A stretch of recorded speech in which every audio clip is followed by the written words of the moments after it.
ശ്രീ കൊടിക്കുന്നിൽ സുരേഷ്, ഈ ഘട്ടത്തിൽ NSS ഈ SNDP NSS ഐക്യം എന്നുള്ള തീരുമാനത്തിൽ നിന്ന്, ആലോചനയിൽ നിന്ന് പിന്മാറിയിരിക്കുന്നു. അത് വാർത്താക്കുറിപ്പിലൂടെ അറിയിച്ചിരിക്കുന്നു. ഡയറക്ടർ ബോർഡ് യോഗത്തിന്റെ തീരുമാനമാണ് എന്നാണ് പറഞ്ഞിരിക്കുന്നത്. കോൺഗ്രസ് ഇതിനെ എങ്ങനെയാണ് നോക്കിക്കാണുന്നത്?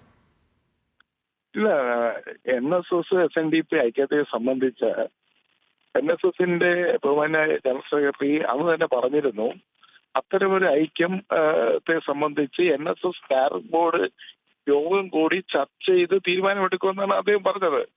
അത് നിങ്ങൾ ഓർക്കുന്നില്ലായിരിക്കും. അന്ന് അദ്ദേഹത്തിന്റെ പ്രസ്ഥാനം വളരെ കൃത്യമായിട്ട് അദ്ദേഹം പറഞ്ഞിരുന്നു.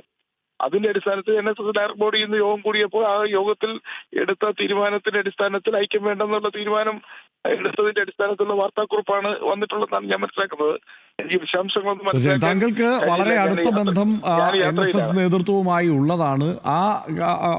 അതുകൊണ്ട് തന്നെ ചോദിക്കട്ടെ, ഇത് കോൺഗ്രസ് നേതൃത്വത്തിന് തീരെ താല്പര്യമില്ലാത്ത ഒരു ഐക്യമായിരുന്നു എന്നും ഇത് ഏതെങ്കിലും ഒരു തരത്തിൽ VD സതീശനെതിരെ മാത്രം പറഞ്ഞുകൊണ്ട് രണ്ട് വലിയ സമുദായ നേതാക്കൾ ഇങ്ങനെ ഒന്നിക്കുന്നത് ശരിയല്ല എന്നുമൊക്കെയുള്ള വിമർശനം ആ ഘട്ടത്തിൽ തന്നെ ഉയർന്നതാണ്.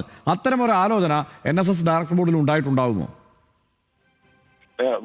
NSSന്റെ ജനറൽ സെക്രട്ടറി അന്ന് തന്നെ പറഞ്ഞു, അതായത് ഇത് തീരുമാനം എടുക്കുന്നത് ഒറ്റയ്ക്കല്ല, NSS ഡയറക്ടർ ബോർഡ് യോഗം കൂടിയിട്ട് ആ യോഗത്തിൽ ചർച്ച ചെയ്തൊരു തീരുമാനം എടുക്കും എന്നാണ് പറഞ്ഞത്. അതിന്റെ അടിസ്ഥാനത്തിൽ NSS ഡയറക്ടർ ബോർഡ് യോഗം കൂടി ചർച്ച ചെയ്തു, തീരുമാനമെടുത്തു, ആ തീരുമാനം അറിയിച്ചിരിക്കുന്നു. തീർച്ചയായും അതിനൊരു ഐക്യത്തിലേക്കുള്ള ആഹ്വാനത്തിന് ഒരു കോൺഗ്രസ് വിരുദ്ധതയുണ്ടായിരുന്നു, അല്ലെങ്കിൽ ഒരു VD സതീശൻ വിരുദ്ധതയുണ്ടായിരുന്നല്ലോ. അത് കോൺഗ്രസ് എന്തായാലും വിലയിരുത്തിയിട്ടുണ്ടാവുമല്ലോ. അപ്പൊ ആ ഘട്ടത്തിലാണ് ഇപ്പൊ NSSന്റെ ഒരു തീരുമാനം ഇങ്ങനെ വരുന്നത്. അപ്പൊ അത് കൊള്ളാം എന്ന് കോൺഗ്രസ് സ്വാഭാവികമായിട്ടും വിലയിരുത്തില്ലേ? ഇല്ല, NSS അവരുടെ എടുക്കുന്ന തീരുമാനം അത് അവരുടെ ആഭ്യന്തര കാര്യമാണ്. നായർ സമുദായത്തിന്റെ താല്പര്യങ്ങൾക്കനുസരിച്ച് തീരുമാനമെടുക്കുന്നത് അത് അവരുടെ സമുദായത്തിന്റെ താല്പര്യങ്ങൾ അനുസരിച്ചാണ്. അത് അവരുടെ കാര്യമാണ്. അതിനകത്ത് ഞങ്ങളെങ്ങനെ അഭിപ്രായം പറയുന്നത്? കോൺഗ്രസ് പാർട്ടിക്ക് എങ്ങനെ അഭിപ്രായം പറയാൻ പറ്റും? കാലാകാലങ്ങളിൽ എത്ര തീരുമാനങ്ങൾ എടുത്തിട്ടുണ്ട്. ആ തീരുമാനങ്ങളൊക്കെ തന്നെ NSS ചർച്ച ചെയ്തെടുക്കുന്ന തീരുമാനങ്ങളാണ്. അതുപോലെ ജനറൽ സെക്രട്ടറി വളരെ വ്യക്തമായി പറയുകയുണ്ടായി എന്ന് ഇത് NSS ഡയറക്ടർ ബോർഡ് കൂടി കോൺഗ്രസ് അല്ല അഭിപ്രായം പറഞ്ഞിട്ടുണ്ടല്ലോ. അതായത് ഇപ്പൊ VD സതീശൻ പ്രതിപക്ഷ നേതാവ് തന്നെ പറയുന്നത്, അവരിരിക്കാൻ പറഞ്ഞാൽ ഇരിക്കണം, കിടക്കരുത്, അവരുടെ തിണ്ണനിറങ്ങാൻ പോകരുത്, അവർ ആജ്ഞാപിക്കുന്നത് അനുസരിക്കാൻ നിൽക്കരുത്.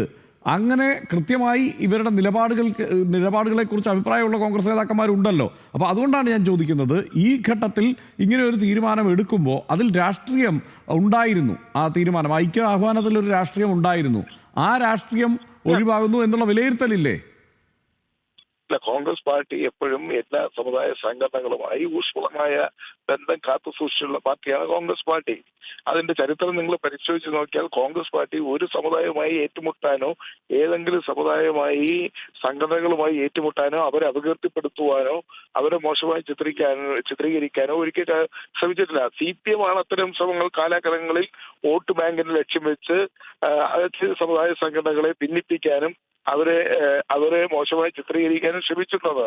ചില സമയങ്ങളിൽ അവർ NSSനെ കടന്നാക്രമിച്ചിട്ടുണ്ട്, ചില ഘട്ടങ്ങളിൽ അവർ SNDP ആക്രമിച്ചിട്ടുണ്ട്, ചില ഘട്ടങ്ങളിൽ ക്രൈസ്തവ സഭകളെയും അതിന്റെ മേലധ്യക്ഷന്മാരെയും മോശമായ പദപ്രയോഗങ്ങളിലൂടെ അവർ ആക്ഷേപിച്ചിട്ടുണ്ട്. അതുപോലെ തന്നെ മുസ്ലിം സംഘടനകളെ ആക്ഷേപിച്ചിട്ടുണ്ട്. ഇതെല്ലാം ചെയ്തുകൊണ്ടിരിക്കുന്ന കാലാകാലങ്ങളിൽ CPM ആണ്. അത് അവർ വോട്ട് ബാങ്കിന് വേണ്ടി ചെയ്തുകൊണ്ടിരിക്കും. കോൺഗ്രസിനെ സംബന്ധിച്ചിടത്തോളം സുരേഷ്, ഈ ഘട്ടത്തിൽ നമുക്ക് ഇന്നിപ്പോ അഡ്വക്കേറ്റ് PS ശ്രീധരൻ പിള്ള പറഞ്ഞത് 1950കളിലേതൊരു സമാനമായ ഐക്യമാണ് NSSും SNDPയും തമ്മിൽ ഉണ്ടാകേണ്ടത്. ആ മട്ടിലൊരു കാലത്തേക്കാണ് നമ്മൾ കടന്നു പോകുന്നത് എന്നാണ് അദ്ദേഹം പറഞ്ഞത്. ഇതൊക്കെ തന്നെ ആയിരിക്കും ഒരുപക്ഷെ അദ്ദേഹം നേരത്തെ സുകുമാരൻ നായരെ കണ്ടപ്പോഴും പറഞ്ഞിട്ടുണ്ടാവുക. സ്വാഭാവികമാകും പിന്നീട് സുകുമാരൻ നായർക്ക് ഉണ്ടാവാനുള്ള ആലോചന, അല്ലെങ്കിൽ ഡയറക്ടർ ബോർഡിന് ഉണ്ടാവാനിടയുള്ള ആലോചന എന്ന് പറയുന്നത് BJP എല്ലാ ഘട്ടത്തിലും അവരുടെ താല്പര്യങ്ങൾ നടപ്പാക്കാനോ അവരുടെ ഈ NSS എന്ന സംഘടനയ്ക്കുള്ളിലേക്ക് കടന്നു കയറാനുള്ള ഒരു ശ്രമം നടത്തുന്നു എന്ന വിലയിരുത്തൽ അവർക്കുണ്ട്. അപ്പോൾ അങ്ങനെ ഒരു കടന്നുകയറ്റത്തിന്റെ സാധ്യത കൂടി വെള്ളാപ്പള്ളി നടേശനിലൂടെ ഈ ഐക്യശ്രമത്തിലൂടെ BJP ആലോചിക്കുന്നുണ്ടോ എന്നുള്ള ഒരു വിലയിരുത്തൽ ഒരുപക്ഷെ NSSന് ഉണ്ടാവാൻ സാധ്യതയില്ലേ? ഇല്ല, അതൊന്നും അതിനെ സംബന്ധിച്ചൊന്നും എനിക്ക് ഇപ്പൊ NSSന്റെ വിലയിരുത്തലുകളെ സംബന്ധിച്ചൊന്നും എനിക്കതിനെ വ്യാഖ്യാനിക്കാൻ കഴിയില്ല. ഞാൻ പറഞ്ഞത് ഞങ്ങളെ സംബന്ധിച്ചിടത്തോളം ഞങ്ങൾ എല്ലാ സമുദായ സംഘങ്ങളുമായി നല്ല ബന്ധം സ്ഥാപിച്ച് മുന്നോട്ട് പോകുന്ന പാർട്ടിയാണ്. ഏതെങ്കിലും സമുദായ സംഘടനയെ ഞങ്ങൾ ഒരിക്കലും എതിർക്കിട്ടില്ല. എല്ലാ സമുദായ സംഘങ്ങളുമായി ഊഷ്മളമായ ബന്ധമാണ്. അത് ശ്രീ കെ കരുണാകരന്റെ കാലത്തായിരുന്നാലും ആന്റണിയുടെ കാലത്തായിരുന്നാലും ഉമ്മൻചാണ്ടി ഭരിക്കുന്ന സമയത്ത് ഞങ്ങൾ എല്ലാവരുമായി നല്ല ബന്ധത്തിലാണ് മുന്നോട്ട് പോയിട്ടുള്ളത്. എല്ലാവരുടെയും താല്പര്യങ്ങൾ റൈറ്റ്. സംരക്ഷിക്കാൻ നോക്കിയിട്ടുള്ള പ്രസ്ഥാനമാണ് കോൺഗ്രസ് പാർട്ടി.